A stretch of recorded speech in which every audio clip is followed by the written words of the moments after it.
सितंबर को एक दीपक इस जगह जरूर जलाना चाहिए, क्योंकि महाराज शारदीय नवरात्रि में पूरे 9 दिनों में 9 देवियों की पूजन होती है। और अगर आप लोग इस एक दीपक को इस जगह चलते हैं तो सभी देवियों का आशीर्वाद आपको एक साथ मिल जाता है और आपके बिगड़े हुए काम भी सही हो जाते हैं। देखिए महाराज, ये जो दीपक है ये घर की बड़ी माता बहन में से कोई भी एक माता बहन जला सकती है। अब इसको कहाँ पर जलाना है, कैसे जलाना है और क्या बोलकर जलाना है, सारी अद्भुत जानकारी इस वीडियो में हम आपको दे रहे हैं। पर पहले आप चैनल को सब्सक्राइब कर लीजिए, बाद में आप भूल जाते हैं।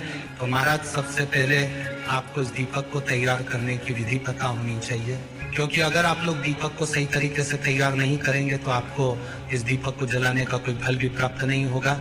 तो यहाँ पर आपको सबसे पहले एक मिट्टी का दीपक लेना होगा। देखिए महाराज, अगर आपके पास मिट्टी का नया दीपक है तो बहुत अच्छी बात है, आपको वही लेना है।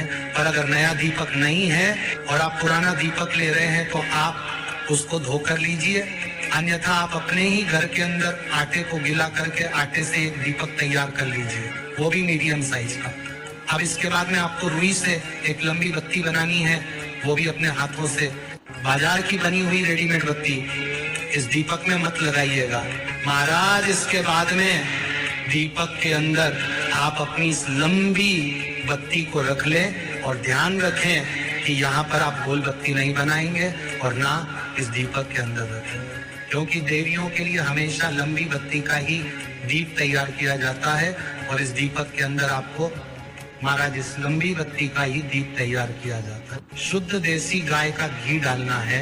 यहाँ पर आप बाजार का मिलावटी या भैंस का घी नहीं डाल सकते, इसीलिए कोशिश करें कि आपको शुद्ध देसी गाय का घी मिले, अन्यथा फिर आपकी पूरी मेहनत के बाद जो भी घी मिले आप उसको ही दीपक के अंदर डाल दीजिए और अब आपका यह दीपक तैयार हो जाता है। महाराज, इस दीपक को तेल से नहीं जलाया जाता है, पर अगर आपके पास घी ना हो तो फिर आप लोग तेल भी डाल सकते हैं, पर घी ज्यादा सही रहेगा।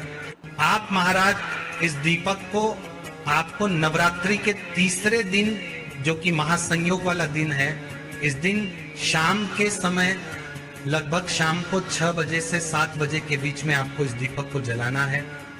अगर आप लेट हो जाते हैं तो आप शाम 7 बजे से रात 8 बजे तक भी इस दीपक को जला सकते हैं। अब हम जानते हैं ये दीपक आपको जलाना कहाँ पर है।